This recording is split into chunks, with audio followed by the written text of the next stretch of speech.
2024 में भी NEET paper leak हुई थी।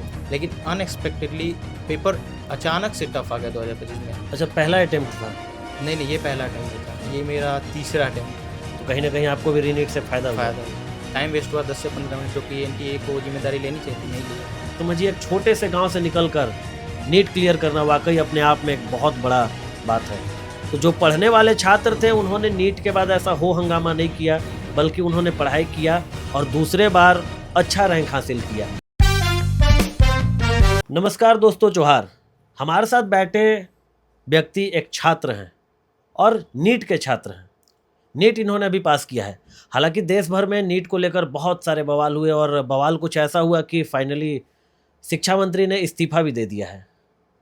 लेकिन एक नीट पास करने वाले छात्र से हम जानेंगे कि जब पहले बार इन्होंने नीट दिया तो उस समय अनुभव कैसा था, दूसरा बार कैसा अनुभव था, और दूसरे बार अगर आपको बता दें तो ये नीट पास कर चुके हैं। ऑल इंडिया रैंक 21,670 और ओबीसी रैंक 10,341 इन्होंने पाया है। अगर हम मोटा मोटी देखें तो इनको एक बढ़िया सा कॉलेज तो मिल ही जाएगा। तो जो पढ़ने वाले छात्र थे उन्होंने नीट के बाद ऐसा हो हंगामा नहीं किया, बल्कि उन्होंने पढ़ाई किया और दूसरे बार अच्छा रैंक हासिल किया। नगर उटारी के कोलझिक्की गांव से ये आते हैं। सुमंत प्रकाश इनका नाम है। माँ बाप का नाम इन्होंने रोशन किया और समझिए, एक छोटे से गांव से निकलकर नीट क्लियर करना वाकई अपने आप में एक बहुत बड़ा बात है। हम इनके अनुभवों के बारे में जानेंगे, हम इनसे इनके संघर्षों के बारे में जानेंगे, इनके पढ़ाई के बारे में जानेंगे, कैसे इन्होंने पढ़ाई किया, कैसे वो ये वहाँ तक पहुँचे। हम हर वो चीज़ जानना चाहेंगे जो एक नीट एस्पायरेंट के लिए बहुत ज़्यादा हेल्पफुल रहेगा। तो सबसे पहले सुमंत जी, आप अपना परिचय दीजिए। आप कहाँ से हैं, माँ बाप का क्या नाम है और कौन से गांव से हैं और कहाँ कहाँ आपने पढ़ाई किया है? मेरा नाम सुमंत प्रकाश है और मैं कोलझिक्की गांव से बिलोंग करता हूं, जो कि नगर उटारी प्रखंड में आता है। और मेरे पिताश्री का नाम धनंजय प्रसाद हुआ और मेरे माता का नाम शोभा देवी है। और मैं अपनी मैट्रिकुलेट यानी 10वीं तक की पढ़ाई डीएवी पब्लिक स्कूल सिरिया टोंगर से कंप्लीट की थी मैंने। अच्छा, एमडीएवी? नो, सिरिया टोंगर डीएवी। सिरिया टोंगा डीएवी। हाँ, जो नगर उटारी पहले थी वो शिफ्ट हो गई थी सिरिया टोंगर से। अगर आपको बता दे तो एक समय में मैं भी वही डीएवी में पढ़ा था, जो कि और शायद जो इससे पहले जिनका मैंने इंटरव्यू लिया था वो भी शायद वहीं से पढ़े थे। हाँ, कुछ हद तक तो कहीं ना कहीं डीएवी का कुछ ना कुछ लगता है लक बाई चांस या गुड लक होता होगा। है। फिर 10th का मैंने डीएवी से पास किया। उसके बाद 11th में ही मेरे पापा ने पहले से डिसाइड सेट कर रखा था कि मुझे कोटा भेजना है। वो शुरू से ही वो चाहते थे कि कोटा जाए, मतलब मैं डॉक्टर बनूं। जैसे उनका खुद का सपना था डॉक्टर बनने का, कुछ कारणों के कारण वो ना बन पाए, तो उनका शुरू से विचार था कि मैं कोटा जाऊँ। तो 11th में मैं कोटा चला गया, 11th से ही मैं कोटा चला गया। जैसे अच्छा, तो डॉक्टर बनना आपका सपना नहीं था, आपके पिताजी का सपना था? बोल सकते हैं कि पिताजी का सपना था। ऐसे मुझे इंटरेस्ट बायो में बहुत शुरू से ही इंटरेस्ट था बायो में, तो मुझे वो आपको डॉक्टर बनने का इंटरेस्ट कब आया?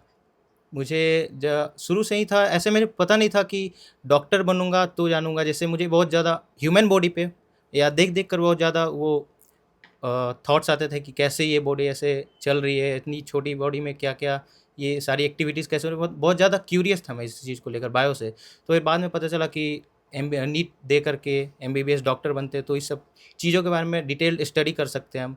तो इससे ज़्यादा इंटरेस्ट जगा उस समय से। मतलब मानव शरीर कैसे काम करता है इसको लेकर आप क्यूरियोसिटी आपके अंदर था, जिसको मतलब जो आपको इंस्पायर करता है डॉक्टर बनने का। मतलब ये आपने पढ़ाई ये कब मतलब इसकी शुरुआत की, कब आपको लगा कि अब आपको नीट के लिए पढ़ना है? देखिए, मैं बताऊँ तो जब लॉकडाउन लगा था 9th या 8th में था मैं, मुझे कुछ पता नहीं था कि नीट का कोई एग्ज़ाम होता है। बस ये पता था कि डॉक्टर बनते हैं, बस ये नहीं पता था कि नीट का कोई एग्ज़ाम देना होता अच्छा, है। आपने 10वां पास किया नगर डीएवी से? हाँ। उसके बाद 12th आपने कहाँ से किया? 12th भी जैसे मैंने कोटा तो कोचिंग ले रखा था मैंने। हाँ। लेकिन यहाँ पे शंकर प्रताप देव एडमिशन लिया था कॉलेज में मैंने। बस वो मैं वहाँ पे जाता नहीं था, बस अच्छा, मतलब अटेंडेंस लगा लोकल रहता। में ही पढ़ के आप बस कोटा तैयारी कर रहे थे। हाँ, कहीं ना कहीं आपका हिडन टैलेंट अंदर का होगा, क्योंकि लोकल में यहाँ पे पढ़ के तो बहुत कम ही पैसे बच्चे इतना आगे बढ़े हैं। हाँ बोल। तो फिर उसके बाद जब मैं 11th गया तो वहाँ पे जाके नीट का तैयारी आपने? हाँ, नीट का तैयारी नीट आपने। जैसे देखिए मैं बता दूँ, मैं नीट का कोचिंग तो कोटा से कर रहा था। बस स्कूलिंग जो था वो डमी स्कूल बोल सकते हैं उसे। जैसे उसमें अटेंडेंस नहीं लगाना रहता, बस कोटा में भी? हाँ, कोटा में भी डमी होता है, लेकिन मैंने झारखंड में ही ले लिया था। झारखंड अच्छा, जैक ये बोर्ड चाहिए शंकर था, प्रताप देव? तो शंकर प्रताप देव में मैंने डमी स्कूलिंग किया और कोटा में कोचिंग चालू थी 11th से। तो जब मैं फिर वहीं से किया, उसके बाद एग्ज़ाम दिया तो अभी जैसे हो रहा है तो अच्छा, पहला अटेम्प्ट था? नहीं, ये पहला अटेम्प्ट नहीं था, हाँ। ये मेरा तीसरा अटेम्प्ट था। तीसरा अटेम्प्ट में नीट क्लियर हुआ, पहला अटेम्प्ट आपने कब देखिए दिया मैं था? बताता हूँ, जैसे शुरू से जब मैं 2024 में दिया था फर्स्ट अटेम्प्ट, हम्म, तो जब मैं 2022 में कोटा गया फर्स्ट टाइम 11th में, तो वहाँ पे 2 या 3 महीना मैं पढ़ा होऊँगा। उसके बाद मेरा वहाँ के खाना और वहाँ के पानी से मतलब हेल्थ पे इतना इफ़ेक्ट आया कि मुझे कोटा छोड़ना पड़ गया। मैं 2-3 महीना यानी आधा भी सिलेबस नहीं हुआ होगा नीट का मेरे शायद, मैं घर पे आ गया, मुझे आना ही पड़ा। हम्म, उसके बाद मैं 11th पूरा मतलब वेस्ट ही हो गया मेरा, 11th फिर जा ही नहीं पाया, कहीं नहीं गया। 2022 में? हाँ, 22 में। अच्छा। पूरा घर ही पे बिताया मैंने 2022 पूरा 11th, पढ़ा ही नहीं मतलब बोल सकते 11th। फिर उसके बाद जब तबीयत में कुछ सुधार आया थोड़ा बहुत, तो 12 में मैंने एडमिशन लिया वापस से एलन में। इसमें पहले एलन में लिया था, एलन में ही। तो 12 में वो पहले 12 का सिलेबस पढ़ाते हैं, उसके बाद 11th का रिपीट करते हैं ऐसे शॉर्ट अब में। फिर से कोटा गए? हाँ, फिर से वापस 1 साल बाद? हाँ, 1 साल बाद गया मैं हाँ। 12 में। तो 12 के साथ उन्होंने 11 में मुझे थोड़ा बहुत पढ़ाया, शॉर्ट में पढ़ाया जैसे। तो उसके हिसाब से मेरा प्रिपरेशन बहुत लो रह गया, क्योंकि 11th तो मेरा पूरा वेस्ट हो गया था। अच्छा, अच्छा, तो अच्छा। 2024 में मैंने फर्स्ट एग्ज़ाम दिया, तो उसमें मेरे मार्क्स बने थे 526 बने थे।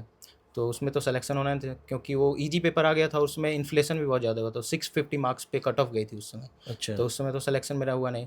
फिर उसके बाद वापस से मैं कोटा में ही रह गया, एक ड्रॉप लिया मैंने। 2024 में भी नीट पेपर लीक हुई थी? हाँ, इसलिए तो इन्फ्लेशन आया, तो 650 कट ऑफ चले गए, तो अच्छा, बहुत अच्छा। ज़्यादा हाई चला गया था। अच्छा। तो उस समय नहीं हुआ, तो मोशन अकेडमी ज्वाइन किया मैंने। फिर प्रिपरेशन तो बहुत सही चल रहा था, मुझे स्टार बैच मिला था वहाँ पे मोशन के अकेडमी में।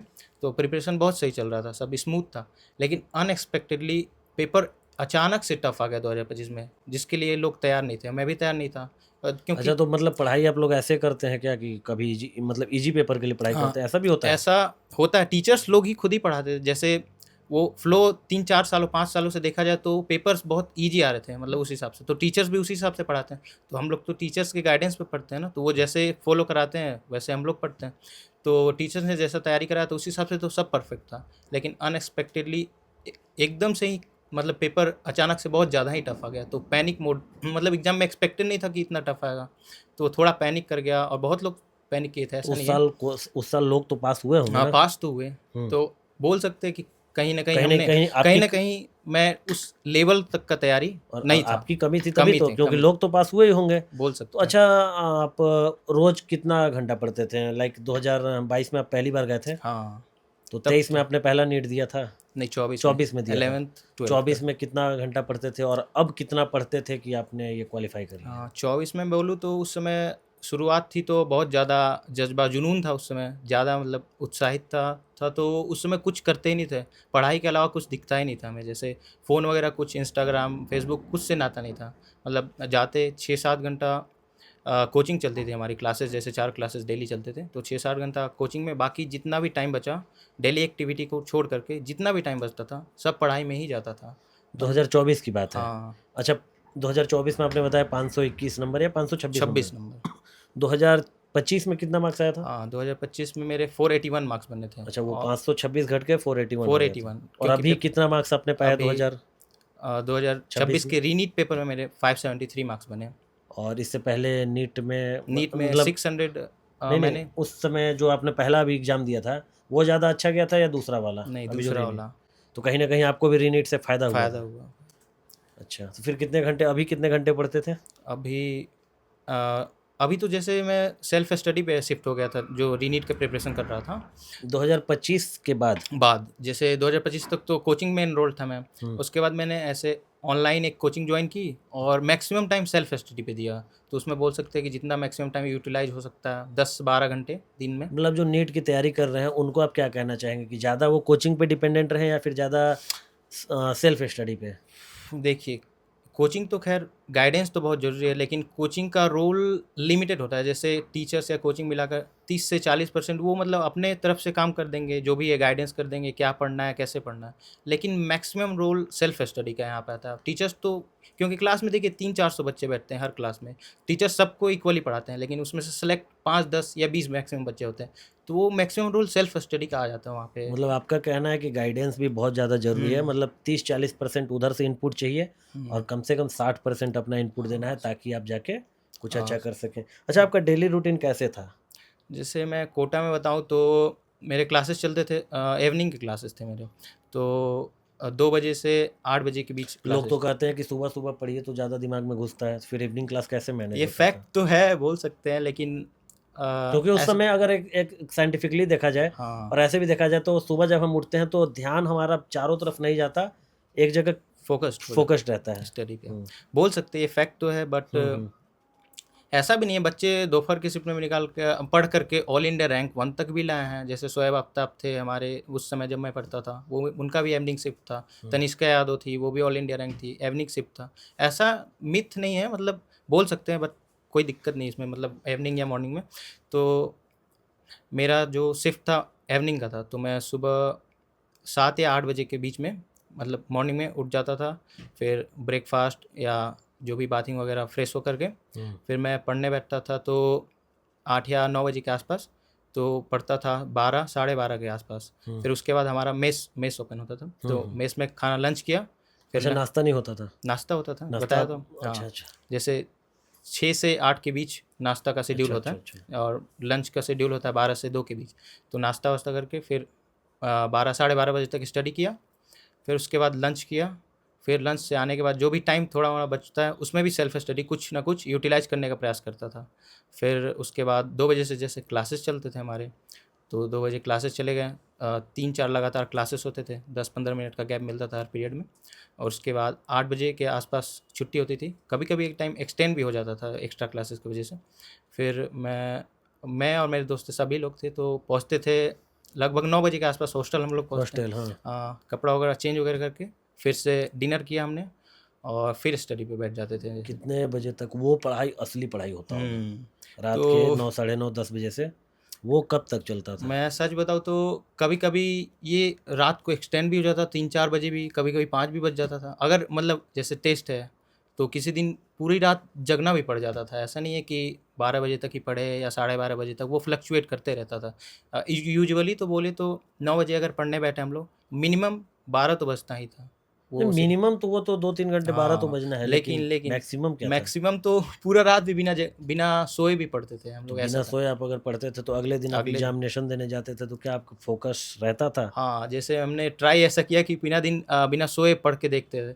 2-3 बार किया, फिर वहाँ वो सबसे ज़्यादा आप फेल हुए हाँ, होंगे, 2-3 बार किया, फिर पता चलेगा इसीलिए नहीं कहा ये जाता है सक्सेस नहीं है इससे। सोना भी ज़रूरी है। हाँ, तो फिर वो समझ में आ गया, तो फिर वो टाइम मैनेज करके नींद पे ज़्यादा प्रायोरिटी फिर देना समझ में आया कि नींद 6 से 7 घंटा लेना बहुत ज़रूरी है, वो फ़ोकस्ड माइंड के लिए। तो फिर वही तो यही आपका डेली रूटीन था। अच्छा, इस तैयारी में, इस प्रिपरेशन में कोई ऐसा कठिन समय आया, कोई ऐसा दौर जब आपको लगा कि अब नहीं होगा, या फिर सबसे बड़ा ऐसा क्या चैलेंज था? ऐसा तो बहुत बहुत बार हुआ है, मतलब कि जो लो फील हो। फर्स्ट टाइम तो मुझे 11th में ही जब मैं गया था, तो मेरा जब तबीयत ख़राब हुआ, तो बहुत ज़्यादा डिप्रेशन बोल सकते हैं, या फिर बोल सकते हैं कि वो उदासी था कि अब क्या होगा, अब क्या होगा। जैसे 3 महीने में पढ़ा, फिर पूरा सिलेबस ही छूट गया, बहुत ज़्यादा प्रेशर आने लगा कि अब तो मेरा होगा ही नहीं, सारा सिलेबस छूट गया। तो उस समय बहुत ज़्यादा, सबसे ज़्यादा लो उस समय फील हुआ था। फिर उसके बाद अंदर से एक मोटिवेशन था कि मैं मतलब पढ़ने में तो अच्छा हूँ, ऐसे कर लूँगा, ऐसा नहीं है। मतलब ओवर कॉन्फिडेंस बोल सकते हैं कि मुझमें पहले से ही था, ओवर कॉन्फिडेंस था, वो थोड़ा मतलब हानिकारक है, लेकिन वो था मुझ में। ये था कि अगर मैं पढ़ रहा हूँ जितने घंटे, बच्चे भी मेरे साथ वाले उतने घंटे ही पढ़ रहे हैं, मेरे टेस्ट में भी मार्क्स आ रहे हैं, तो सिलेक्शन क्यों नहीं होगा? जब लोगों का हो रहा है तो मेरा भी होगा। जैसे बच्चे मेरे से पिछले पढ़े हैं, उन लोग का सिलेक्शन हुआ, मेरा भी होना ही चाहिए। तो ये ओवर कॉन्फिडेंस था, लेकिन बोल सकते हैं ओवर कॉन्फिडेंस हानिकारक है। लेकिन लो फील बीच-बीच में हुआ करता, तो मैं कभी-कभी मोटिवेट खुद सोचता था कि अच्छा, 2022 में जब आप गए थे, हुँ, जब आप वहाँ से हैं, तो आप बताएँगे कि आपको लो फ़ील हुआ थोड़ा बहुत? तो हुँ, ऐसा क्या हुआ था कि फिर से आप 2023 में वहाँ पहुँचे? अ, ऐसा कुछ नहीं, बोल सकते हैं कि अंदर से एक वो डॉक्टर बनने की जो जुनून था, या वो फिर फिर से घरवालों का प्रेशर? प्रेशर नहीं। जैसे घर वाले तो बहुत सपोर्टिव थे मेरे, पापा, या मम्मी फिर कोई भी पापा, आप जैसा बता रहे पापा का ड्रीम था, आप ड्रीम कोटा था। छोड़ के आ गए थे, तो हाँ, कहीं पापा का प्रेशर था क्या 2023 में फिर से नहीं, जाना? नहीं, नहीं, प्रेशर तो नहीं था। वो तो बोल रहे थे जब तक मतलब तबीयत ना ठीक हो, कोई भी गार्जियन चाहता है कि बच्चा ही नहीं सही रहेगा तो पढ़ के क्या करेगा? तो ऐसा तो मतलब वो एक मोटिवेशन आता था वहाँ से, जैसे पापा को देखकर या घरवालों को देखकर कि इतना अच्छा किए, वो चाहते हैं उतना दूर, जैसे लोग बच्चे नहीं जा पाते ना गाँव से उठकर अच्छा, उतने तो दूर आप कोटा। 23 में वहाँ पहुँचे, 24 तक ठीक है, सब कुछ चला। जब 24 में नहीं हुआ वैसा, मार्क्स नहीं आया हुँ। रैंक, तो घरवालों का क्या रिएक्शन था? नहीं वो मतलब ऐसे प्रेशर तो नहीं दे रहे थे वो घर वाले, वो ठीक थे कि हाँ मोटिवेट तुमने कर रहे हाँ थे, मोटिवेट 25 मैन में भी उन्होंने मोटिवेट मोटिवेट किया। ही किया, ऐसा नहीं। और जब 26 में हम्म। रिजल्ट हो गया, जब रैंक आया, तो तो फिर तो बहुत खुश थे पापा, तो बहुत ज़्यादा ही खुश, सभी लोग खुश थे वैसे तो। हम्म। अब तो सभी लोग खुशी का माहौल है ऐसे। क्या पहला रिएक्शन था पापा का?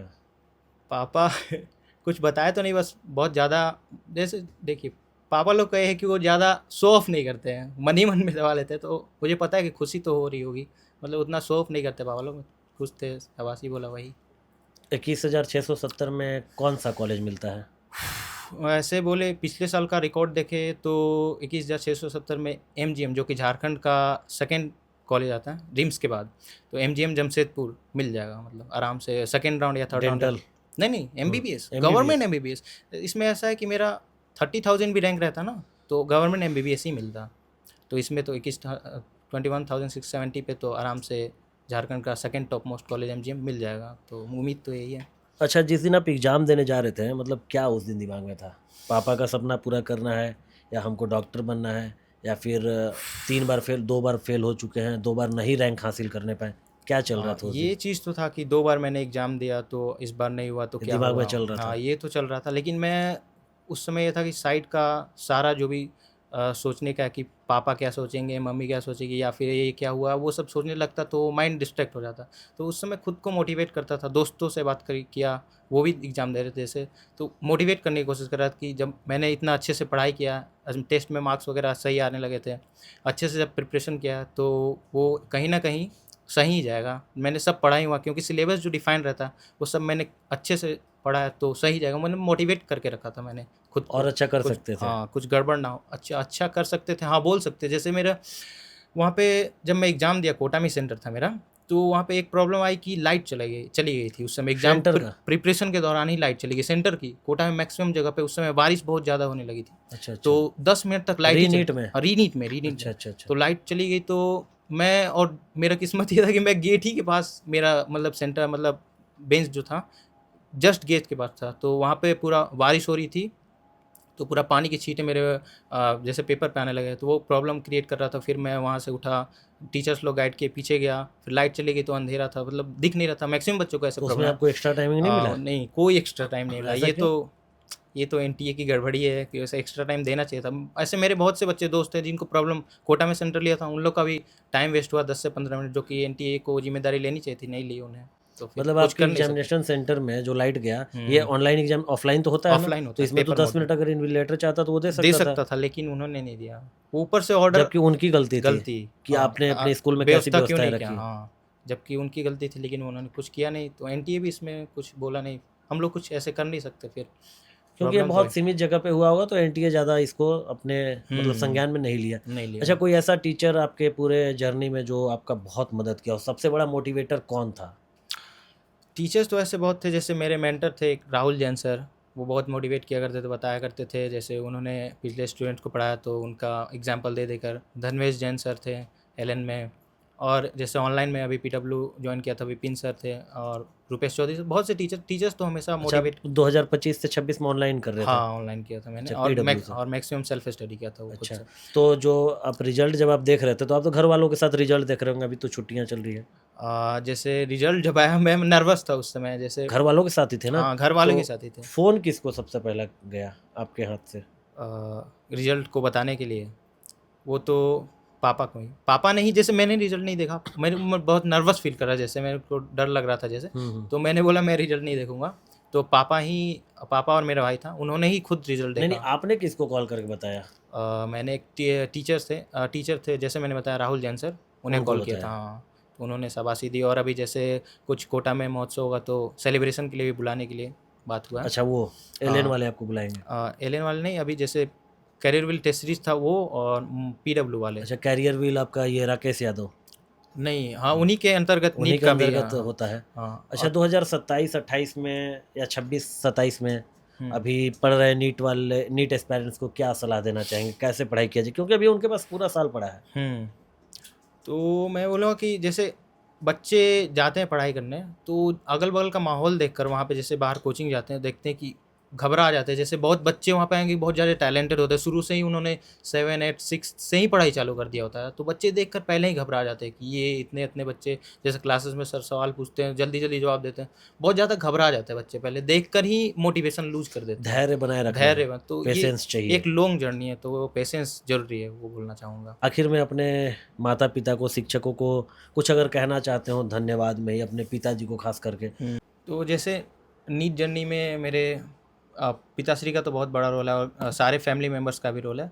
मैं उन्हें बहुत ज़्यादा, जैसे मैं इसका मैक्सिमम क्रेडिट अपने फैमिली मेम्बर माता-पिता को देना चाहूँगा, जिसमें से पापा को, जो वो सोच सके शुरू से ही कि हाँ, मुझे बाहर भेजना है, क्योंकि मैक्सिमम बच्चे गाँव में ऐसे जा नहीं पाते कहीं, मैक्सिमम वो भी कोटा जैसे शहर में तैयारी करने। तो मैं पापा को बहुत, मतलब क्या, रिस्पेक्ट करता हूँ कि वो शुरू से ही ऐसा सोचा और उन्होंने भेजा भी मुझे 11th से ही, तो वो एक बहुत बड़ी बात है। और मेरे टीचर्स जो सपोर्टिव बहुत रहे मेरे जर्नी के दौरान, बहुत ज़्यादा ही सपोर्टिव रहे, हमेशा मोटिवेट करते रहते थे मुझे, तो उन्हें भी बहुत बड़ा थैंक बोलना चाहता हूँ मैं।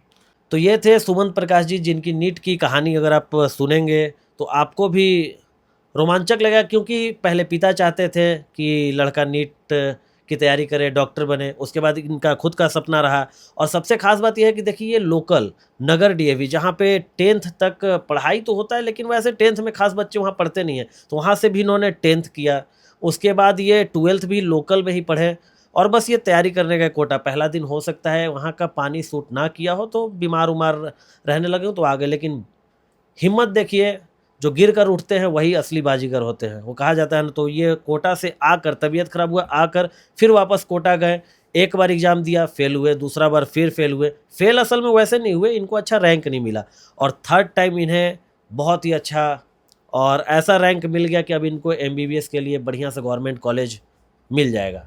तो ऐसे ऐसे लोगों की कहानी हम अक्सर आपको दिखाते रहते हैं, क्योंकि इनसे आपको कुछ सीखने मिलेगा। जैसे इन्होंने अपने पढ़ाई के बारे में बताया कि ये कैसे पढ़ते थे, कितना पढ़ते थे। सोचिए, जब इन्होंने अपने पढ़ाई के बारे में बताया कि 12 बजे जब ये लंच करने जाते थे और 2 बजे से इनका कोचिंग था, वो खाना खा कर आते थे, उसमें भी इन्होंने एक छोटी सी बात कही कि हम आकर थोड़ा बहुत इधर उधर देखते थे, उस टाइम को यूटिलाइज करते थे। तो एक एक मिनट, एक एक सेकेंड, एक एक घंटे को इन्होंने यूटिलाइज किया है, तब जाकर ये इस मुकाम पे पहुंचे हैं कि आज ये अपने माँ बाप का नाम, अपने गाँव का नाम, अपने समाज का नाम, अपने जिला का नाम, राज्य का नाम और देश का नाम रोशन कर रहे हैं। तो ऐसे नीट क्लियर करने वाले छात्रों को हम बहुत बहुत बधाई और शुभकामनाएं देना चाहते हैं। हम आपको बहुत बहुत बधाई और शुभकामनाएं देते हैं सुमन जी। धन्यवाद, बहुत-बहुत बहुत बहुत धन्यवाद आपका। धन्यवाद आपका अपना बहुमूल्य समय देने के लिए। बहुत बहुत धन्यवाद थैंक यू। आपका जो आप वीडियो के यहाँ तक पहुँचे, और वीडियो के यहाँ तक पहुँच गए हैं तो वीडियो को लाइक, कमेंट और शेयर जरूर करके जाइएगा, और हो सके तो चैनल को भी सब्सक्राइब कर लीजिएगा। धन्यवाद, जोहार।